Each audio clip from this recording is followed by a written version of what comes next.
Hello അസ്സലാമലൈക്കും. പുതിയൊരു വീഡിയോയിലേക്ക് എല്ലാവർക്കും സ്വാഗതം.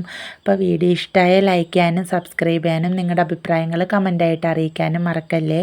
അപ്പോൾ ഇന്നൊരു ചെറിയ മോർണിംഗ് വ്ളോഗായിട്ടാണ് എത്തിയിട്ടുള്ളത്. അപ്പോൾ മക്കൾസിനൊക്കെ നല്ല പനിയും ജലദോഷവും നീർക്കെട്ടും ഒക്കെ ആയിട്ട് ചിത്താന്തവും വാശിയും കാര്യങ്ങളൊക്കെ ആട്ടോ. അപ്പോൾ രാവിലെ ഞങ്ങൾ ഒത്തിരി താമസിച്ച് എഴുന്നേറ്റ്. അപ്പോൾ ബീഫൊന്നും മേടിച്ചിട്ടുണ്ടായില്ല. അപ്പോൾ വാപ്പിച്ചിയുടെ കോള് വന്നപ്പോഴാട്ടോ ഞങ്ങൾ എഴുന്നേക്കണേ. അപ്പോൾ വാപ്പിച്ചി പറഞ്ഞു നേരെ ഇറച്ചിക്കടയുടെ അങ്ങോട്ട് പോരെ, ഞാനിവിടെ ബീഫൊക്കെ വാങ്ങി നിങ്ങളെ കാത്ത് നിൽക്കുക, അപ്പോൾ വരാൻ പറഞ്ഞു കേട്ടോ. പിന്നെ ഇക്ക തന്നെ വരാനിറങ്ങിയപ്പോൾ മക്കൾസ് എല്ലാവരും പോരാനായിട്ട് റെഡിയായി. അപ്പോൾ എന്നാൽ മോനെയും മൂത്തവരെയും കൊണ്ട് പോകാമെന്ന് വെച്ചപ്പോൾ മോള് വാശിയെടുത്ത് കരയും കേട്ടോ. അവൾക്ക് ഓൾറെഡി പനിയാണ്.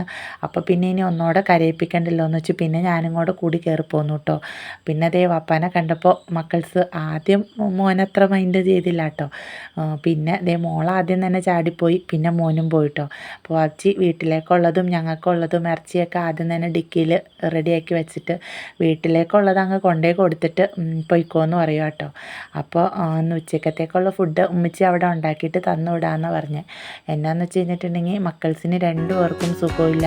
മൂത്തവർക്ക് നല്ല നീർക്കെട്ടും കാര്യങ്ങളും ഉണ്ട്, ഞങ്ങൾക്കും ജലദോഷവും ഒക്കെ ഉണ്ട്. അപ്പോൾ പിന്നെ എല്ലാം കൂടി നടക്കില്ലല്ലോ എന്ന് ഓർത്തുകൊണ്ട് പറഞ്ഞു കേട്ടോ. അപ്പോൾ അത് വീട്ടിലേക്ക് പോണ വഴിയാണ് ഇത്. നമുക്ക് നമ്മുടെ വീടെന്ന് പറയുന്നത് എപ്പോഴും ഒരു പ്രത്യേക ഫീലിംഗ് ആയിരിക്കില്ലേ. അപ്പോൾ വീട്ടിൽ പോയി നിന്നൊന്നുമില്ല കേട്ടോ. വീട്ടിലായിട്ടുള്ളത് അങ്ങ് കൊടുത്തിട്ട് ഞങ്ങൾ അപ്പം തന്നെ റിട്ടേൺ പോന്നു. രാത്രിയൊക്കെ നല്ല മൂക്കൊക്കെ അടച്ചിട്ട് ആൾക്ക് ഉറങ്ങാനൊന്നും പറ്റാത്തതുകൊണ്ട് തന്നെ നമ്മളെ ഉറക്കിയിട്ടില്ല, അവരും ഉറങ്ങിയിട്ടില്ല. ആകെപ്പാടെ ഒരു അസ്വസ്ഥതയും കാര്യങ്ങളൊക്കെ ആയിരുന്നു കേട്ടോ. പിന്നെ രാവിലെ ആളങ്ങ് ഫുഡും കഴിക്കണില്ല. ഈ പനിയും കാര്യങ്ങളും വന്നിട്ട് ഫുഡ് കഴിക്കണില്ല. പാല് കുടിക്കാനാണെങ്കിൽ ഭയങ്കര വാശിയും നിർബന്ധവും. ഇക്കാടെ അടുത്താണെങ്കിലും അങ്ങനെ കുറേ നേരം ഇരിക്കാനായിട്ടൊന്നും കൂട്ടാക്കണില്ല. അങ്ങനെ മൊത്തത്തിൽ ഇതായിരുന്നു കേട്ടോ. പിന്നെ അതേ ഞങ്ങൾ വീട്ടിലേക്ക് അതൊക്കെ കൊടുത്ത് തിരിച്ച് വന്ന് പെട്ടെന്ന് ഒരു തട്ടിക്കൂട്ട് ചായയും കടിയൊക്കെ റെഡിയാക്കിയിട്ട് മക്കൾസിനെ മദ്രസയിൽ വിട്ടു കേട്ടോ. മദ്രസയിൽ വിട്ടതിന് ശേഷം കേട്ടോ ഞാൻ കിച്ചണിലേക്ക് വന്നപ്പോൾ കുഞ്ഞുങ്ങൾക്ക് മരുന്നൊക്കെ കൊടുത്ത് ഒരാളൊന്ന് പയ്യെ മയക്കത്തിലേക്കായി. അപ്പോൾ മോളേക്ക് അവിടെ കളിപ്പിച്ചുകൊണ്ടിരിക്കുന്ന ഗ്യാപ്പിൽ എന്നാൽ പെട്ടെന്ന് പിന്നെ ചോറും റെഡിയാക്കാം, ഇറച്ചി കറിയും കൂടെ വെച്ച് വയ്ക്കുവാണെങ്കിൽ എളുപ്പമുണ്ടല്ലോ എന്ന് ഓർത്തു കേട്ടോ. അപ്പോൾ കുറച്ച് പാത്രങ്ങളും കാര്യങ്ങളൊക്കെ കഴുകാനുണ്ടായിരുന്നു. അപ്പോൾ പിന്നെ അതൊക്കെ അങ്ങ് ആദ്യമേ തന്നെ കഴുകി വെച്ചിട്ട് ഇറച്ചിയൊക്കെ ക്ലീൻ ചെയ്യാനായിട്ട് നിന്നു കേട്ടോ. അപ്പോൾ നമുക്കിടെയൊക്കെ ലൈഫിൽ ഓരോ ട്വിസ്റ്റുകൾ ഇങ്ങനെ വന്നുകൊണ്ടിരിക്കില്ലേ. അപ്പോൾ ഇന്ന് നമ്മൾ വിചാരിക്കും ഇതാണ് ലൈഫ്, ഇനിയിപ്പോൾ ഇങ്ങനെയായിരിക്കും മുന്നോട്ട് പോണേന്ന് നമ്മളിങ്ങനെ വിചാരിച്ചുകൊണ്ടിരിക്കാതെ തന്നെ പുതിയൊരു ട്വിസ്റ്റ് മുകളിലുള്ള ആളിങ്ങ് തരൂലേ. ആ ട്വിസ്റ്റിനെ അതിജീവിച്ച് നമ്മൾ ഇനി ഇതുപോലെ ആയിരിക്കും ലൈഫ് പോണേന്ന് വിചാരിക്കുമ്പോഴത്തേന് അടുത്ത ട്വിസ്റ്റ് വരും. അതുപോലെ തന്നെയാണ് കേട്ടോ എൻ്റെ ലൈഫും. കല്യാണം കഴിഞ്ഞു, ഒരു 2 ഇയർ ഗ്യാപ്പിലാണ് കേട്ടോ ഞങ്ങൾക്ക് മോളുണ്ടാവണേ. അപ്പോൾ അന്നേരം നമുക്ക് കുട്ടികളില്ല എന്നുള്ള ഒരു ട്വിസ്റ്റിൽ ഓടിക്കൊണ്ടിരുന്നു. ദെൻ മോള് വന്നു കഴിഞ്ഞപ്പോൾ നമ്മൾ ഭയങ്കര ഹാപ്പി ആയിട്ട് പോയിക്കൊണ്ടിരുന്ന ലൈഫ് കേട്ടോ. കുഴപ്പമൊന്നുമില്ലാതെ പോയിക്കൊണ്ടിരുന്നു. പിന്നെ ഇക്കാടോടെ എനിക്ക് ബ്രൂണയ്ക്ക് കയറിപ്പോവാനും ഒക്കെ പറ്റി. അങ്ങനെ അവിടെ ചെന്ന് നമ്മുടെ ലൈഫ് ഇനി ഇതുപോലെ പോകുന്ന ഓർത്തപ്പോഴത്തേനും ദേണ്ടവന്നു മോൻ്റെ രൂപത്തിൽ അടുത്ത ട്വിസ്റ്റ്. അപ്പോൾ പിന്നെ മോനുണ്ടായി. അങ്ങനെ അതങ്ങ് കഴിഞ്ഞപ്പോൾ നമ്മളോർത്ത് മോനെ നമ്മുടെ ലൈഫ് അങ്ങനെ പോകുമെന്ന് വിചാരിച്ച് നമ്മൾക്ക് ഒട്ടും പ്രതീക്ഷിക്കാതെ കടന്നു വന്നതാണ് കേട്ടോ ഇപ്പോഴത്തെ ഈ ട്വിൻസ്. അതും നമുക്ക് പ്രതീക്ഷിക്കാത്തൊരു പ്രഗ്നൻസി പ്ലസ് സ്കാനിങ്ങിൽ ട്വിൻസും കൂടെ ആയപ്പോൾ ഞങ്ങൾ തന്നെ ഞെട്ടിപ്പോയിട്ടോ. നമുക്ക് ലോട്ടറി അടിക്കുവാണെങ്കിൽ ഇത്രയും വലിയ ലോട്ടറി ആവുമെന്ന് നമ്മൾ സ്വപ്നത്തിൽ വിചാരിച്ചില്ലല്ലോ. എന്ത് ചെയ്യും, മൂത്ത മക്കൾ ഇത്രയേ ഉള്ളൂ. അതുമല്ല ഭയങ്കര റിസ്ക്, കോംപ്ലിക്കേഷൻസ് എല്ലാം കൂടി ഒരു പിടുത്തം കിട്ടാണ്ട് നീങ്ങിക്കൊണ്ടിരുന്ന അവസ്ഥ.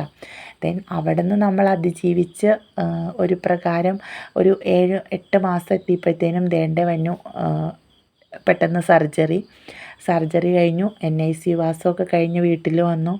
അവിടെ നിന്ന് ഇപ്പോൾ അവർക്ക് 1 വയസ്സായിട്ടോ. അങ്ങനെ നമ്മളിപ്പോൾ ഇന്ന് സമാധാനം എന്ന് വിചാരിക്കുമ്പോൾ വൈകുന്നേരം ആകുമ്പോഴത്തേനും എന്തെങ്കിലുമൊക്കെ അതൊരു അസുഖങ്ങളുടെ രൂപത്തിലാകാം, അല്ലെങ്കിൽ സാമ്പത്തിക ടൈറ്റിൻ്റെ രൂപത്തിലാകാം, അല്ലെങ്കിൽ വർക്ക്ഷോപ്പിൽ ഇപ്പോൾ സീസണൽ വർക്ക് ആയതുകൊണ്ട് തന്നെ മഴക്കാലമാകുമ്പോൾ നമുക്ക് പണിയും കാര്യങ്ങളൊക്കെ നല്ല കുറവുണ്ടല്ലോ.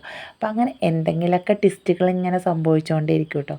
ഈ ടിസ്റ്റുകളെ നമ്മൾ എന്താ പറയുക, ഒരു പസിൽ സോൾവ് ചെയ്യണ പോലെ ഓരോന്ന് സോൾവ് ചെയ്ത് മുന്നോട്ട് പോകാം. എങ്കിലും കുഴപ്പമില്ല, നമ്മൾ തോറ്റു കൊടുക്കാതിരുന്നാൽ മതിയല്ലോ. എങ്ങനെയെങ്കിലുമൊക്കെ പൊരുതി അതിജീവിച്ച് മുന്നോട്ട് പോവുക. എങ്കിലും എൻ്റെ ലൈഫിൽ എനിക്ക് വന്നേക്കുന്ന ട്വിസ്റ്റുകളെല്ലാം നമ്മൾ ഒരിക്കൽ പോലും വിചാരിക്കാത്ത ട്വിസ്റ്റുകളാട്ടോ. പക്ഷേ അതിനെയൊക്കെ അതിജീവിച്ച് ഇന്നിപ്പോൾ ഈ നിമിഷം വരെ എത്തി. ഇനി നാളത്തെ കാര്യം നമുക്കറിയില്ലല്ലോ. ഈ നിമിഷം എന്തോ അതങ്ങനെ ജീവിച്ചു പോവുക. നാളത്തെ കാര്യമൊക്കെ മുകളിലിരിക്കണ ആൾക്ക് വിടാം.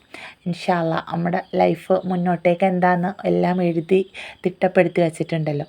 അപ്പോൾ ഞാൻ പെട്ടെന്ന് തന്നെ എല്ലാം തീർത്ത് വയ്ക്കാൻ നോക്കുക കേട്ടോ. എന്നാന്ന് വെച്ചാൽ ആൾ നല്ല വാശിക്കാ അവിടെ പൊന്നരിച്ചുകൊണ്ടിരിക്കണ്ടെങ്കിലും ഇക്കാടെ അടുത്ത് നിൽക്കാൻ കൂട്ടാക്കണമെന്നില്ല കേട്ടോ. കാരണം പനിച്ചിട്ടേ ഇങ്ങനെ മുഖമൊക്കെ വല്ലാതിരിക്കുക, നമുക്ക് തന്നെ കണ്ടാൽ സങ്കടം വരും.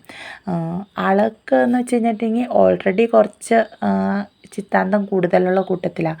അപ്പോൾ അസുഖവും കാര്യങ്ങളോടെ വരുമ്പോൾ അത് അതിൻ്റെ ഇരട്ടിയാവും കേട്ടോ. അപ്പം നമുക്കങ്ങ് 2 പേരോടെ ഉള്ളതുകൊണ്ടാണ് പ്രശ്നം. പിന്നെ മൂത്തവരും ഉണ്ടല്ലോ, അവരും കുഞ്ഞു മക്കളല്ലേ, അത്രയ്ക്ക് അങ്ങ് തിരിച്ചറിവായിട്ടില്ലല്ലോ.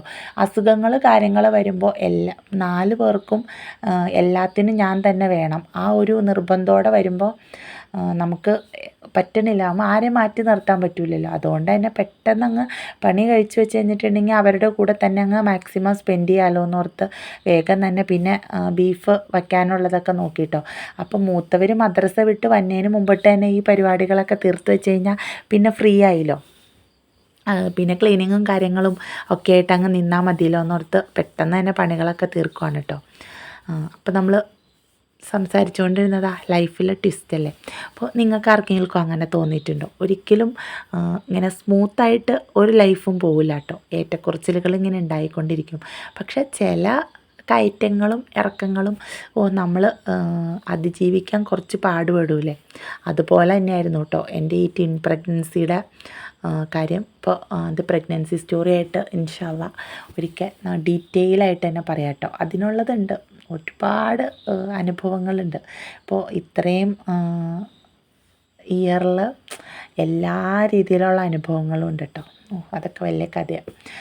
അപ്പോൾ അങ്ങനെ ബീഫ് കറിയൊക്കെ സെറ്റായി അടുപ്പത്തൊക്കെ വെച്ചപ്പോഴത്തേനും മക്കൾസ് മദ്രസ വിട്ട് വന്നു കേട്ടോ.